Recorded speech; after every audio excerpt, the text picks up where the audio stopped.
Army chief general Syed Asim Munir साहब को field marshal के ओहदे पर तरक्की दी गई है। आज काबीना ने इसकी मंजूरी दी। वजीर आजम शहबाज शरीफ साहब ने सदर पाकिस्तान से इस पर पहले मुशावरत की और उसके बाद ये फैसला किया है। और एयर मार्शल जो है हमारे उनकी मुद्दत मुलाजमत जब खत्म हो रही थी तो वो अब कंटिन्यू करेंगे मजीद। भाई ये काबीना का फैसला है, अभी इसको बाकायदा नोटिफिकेशन की सूरत में जारी नहीं किया गया, लेकिन जाहिर है ऑफ कोर्स वो नोट्स तो आ गए ना सर उसके। तो लेकिन उसकी जब अरे बाबा जब अनाउंसमेंट होगी तो ज़ाहिर है काबीना के फैसले के बाद तो खाली ज़ाब्ते की कार्रवाई के जी नोटिफिकेशन तैयार करना ये वो। सबसे बड़ी बात ये है कि हमें जो इम्पोर्टेंट बात जो बताने की ज़रूरत है वो ये है कि मुझे भी पहले गलत फहमी थी और मुझे 100% यकीन है कि हमारे बहुत सारे देखने वालों को ये गलत फहमी हो सकती है। आपके बारे में मैं नहीं कह सकता क्योंकि आप अकल कुल वाक़या हुए हैं कि फील्ड मार्शल का जो रैंक होता है आम तौर पर लेफ्टिनेंट जनरल से जब आप जनरल बनते हैं, आर्मी चीफ बनते हैं, तो आप 4 स्टार जनरल होते हैं। फील्ड मार्शल लगाए जाने के बाद आपको एक और सितारा लग जाता है तो आप 5 स्टार बन जाते हैं। लेकिन इसका मतलब ये नहीं होता कि आपके लिए कोई अलग से दफ्तर बनेगा, आपकी तनख्वाह में कोई इजाफा होगा, आपको को मुराआत में इजाफा होगा। हाँ, आपका दफ्तर भी वही रहेगा, आपकी तनख्वाह और आपकी मुराआत भी वही रहेंगी। अच्छा, ओके। लेकिन फील्ड मार्शल आपका एक इज्जत, आपका एहतराम होगा। ठीक। अब एक बात तो ये है, दूसरी बात ये है कि हमारे यहाँ लोग एकदम से इसका मुकाबला कर रहे हैं कि इससे पहले भी एक फील्ड मार्शल हुए थे। हाँ, अयूब खान साहब। वो फील्ड मार्शल अयूब खान हुए थे। अब उनके फील्ड मार्शल बनने में और इनके फील्ड मार्शल बनने में एक फ़र्क है। वो क्या? वो ये है कि फील्ड मार्शल अयूब खान ने अल्लाह के फजल से कोई भी जंग लड़े बगैर खुद को ही फील्ड मार्शल कर लिया। 65 की जंग लड़े थे ना सर?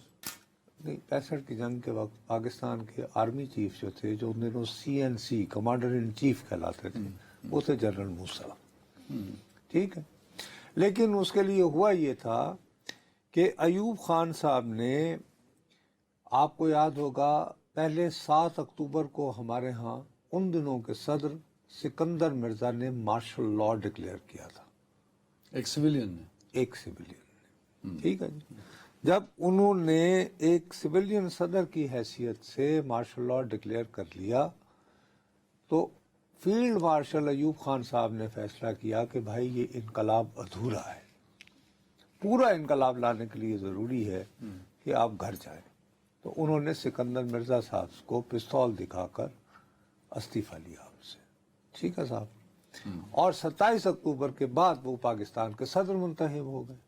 उन्होंने फिर अपनी काबीना बनाई और वो काबीना ने ये फैसला किया, उन्होंने कहा, काबीना का इजलास हो रहा था तो गालिबन कुदरतुल्लाह शहाब उस वक्त सेक्रेटरी थे उसके, तो उन्होंने जनरल साहब को कहा कि जी आप बाहर चले जाएं क्योंकि काबीना एक अहम फैसले पर गौर करना चाह रही है। और फील्ड मार्शल अयूब खान इतने ताबेदार थे काबीना के, अपनी ही लगाई हुई कि वो उठ के बाहर चले गए। जब वो वापस आए कमरे में तो उनको बताया गया कि आपको फील्ड मार्शल बना दिया गया है। ठीक हो? अच्छा, अब लेकिन ये भी हमें बात तस्लीम करनी होगी कि फील्ड मार्शल का ओहदा मिलते ही अयूब खान ने ये कहा कि भाई चूँकि अब मुझे पूरी तवज्जो जो है मुल्क में सियासी इनकलाब लाना है, तब्दीली लानी है, इस तरफ मंजूर करनी है, तो उन्होंने जनरल मूसा को कमांडर इन चीफ लगा दिया था। ठीक। इस वक्त 65 की जंग नहीं हुई थी। ابھی تو یار یہ 1958 کا واقعہ ہے, 58 سے 1958. فیلڈ مارشل ہو گئے تھے. جی 1958. اور آپ کو تاریخ بھی ساتھ بتا رہا ہوں کہ پہلے 7 اکتوبر کو مارشل لا لگا تھا. وہ مارشل لا ڈکلیئر کیا تھا سکندر مرزا نے. سکندر مرزا کو اس کے بعد پھر فیلڈ مارشل نے کہا کہ یہ ادھورا انقلاب ہے, اس کا پورا کرنے کے لیے ضروری ہے کہ میں خود ٹیک اوور کروں. میں یہ سمجھتا رہا کہ 1965 کے بعد انہوں نے یہ خطاب لیا ہوگا. تو یہ ایک تو ہمیں یہ تقابل کرنا چاہیے کہ اس دفعہ ویسے نہیں ہوا ہے. اس دفعہ آپ اس حکومت کو پسند کریں یا نہ کریں, یہ وفاقی کابینہ نے ایک سیاسی اور ایسا ایک سیاسی ارینجمنٹ کہ جس میں ملک کی 2 مین سٹریم پارٹیز شامل ہیں. پھر صدر جو ہیں وہ پاکستان پیپلز پارٹی سے تعلق رکھتے ہیں, دونوں جماعتوں اور وزیر اعظم جو ہیں وہ پاکستان مسلم لیگ سے ہیں اور ساتھ میں اتحادی. اور کابینہ میں تو اور بھی جماعتیں ہیں. اور میں اتحادی جماعت کے ساتھ کہا نا. اب یہ ہے کہ یہ تجویز کابینہ کے اجلاس میں وزیر اعظم پاکستان خود صدر سے مشاورت کے بعد پیش کرتے ہیں. سو یو نو ضابطے کی کارروائی کے حوالے سے یا as far as optics are concerned, appearances are concerned, یہ جو فیلڈ مارشل ہونا ہے یہ مختلف ہے. ٹھیک ہے. اس فیلڈ مارشل سے جس انداز میں ایوب خان فیلڈ مارشل ہوئے تھے, تو برائے مہربانی ایوب خان سے اس کو کنفیوز نہ کیا جائے. بٹ عہدہ تو ایک ہی ہے نا سر. اگر میں عدنان اظہر یہاں اینکر ہوں, اسد چودھری بیٹھ جائے تو ہوگا اینکر ہی, وہ ہوگا فیلڈ مارشل ہی. ایوب خان بھی فیلڈ مارشل تھے, یہ بھی فیلڈ مارشل ہیں.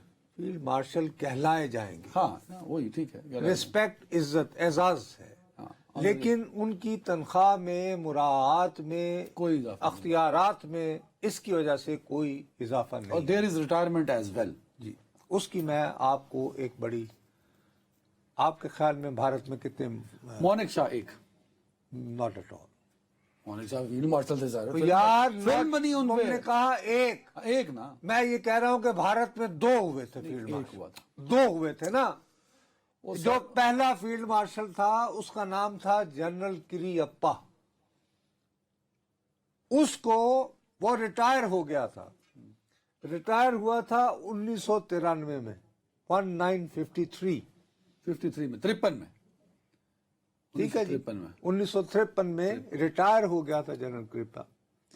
اس کے بارے میں یہ کہا جاتا ہے بھی ہم دکھا رہے ہیں ویسے کہ اس شخص نے کشمیر بچایا تھا جب پاکستان اس پہ بقول انڈیا کے قبضہ کرنے والا تھا, جب مجاہد گئے تھے. ٹھیک ہو گئی بات. تو پھر وہ جو بھارتی فوجیں اتاری گئی تھی اور وغیرہ وغیرہ, اور ابھی تک بھارت کے پاس. اس کے اعتراف کے لیے بہت دیر لگائی بھارت نے. 1993 میں کری اپا جو ہے یہ بھارتی فوج سے ریٹائر ہو گیا. 53 میں سر. 53 میں. یہ پہلے ان کے تھے کمانڈر ان چیف. یہ بھارت کے پہلے کمانڈر ان چیف تھے. اور 53 میں ریٹائر ہوئے, اور ان کو 54 میں یا 53 میں ہی فیلڈ مارشل بنا دیا. نہیں بھیا, 1953 میں ریٹائر ہوئے, لیکن ان کو کمانڈر ان چیف بنایا گیا 1986 میں. اور پھر ان کا دیہانت ہوتا ہے 1993 میں. مثلا کہ ریٹائرمنٹ کے بعد بھی آپ کو یہ لقب دیا جا سکتا ہے فیلڈ مارشل کا, کہ ایکنالج کرنے کے لیے کہ صاحب اگر آج کشمیر بچا ہوا ہے تو یہ آپ کی وجہ سے ہے. سمجھ آ گئی بات؟ تو یہ اعزاز ہے.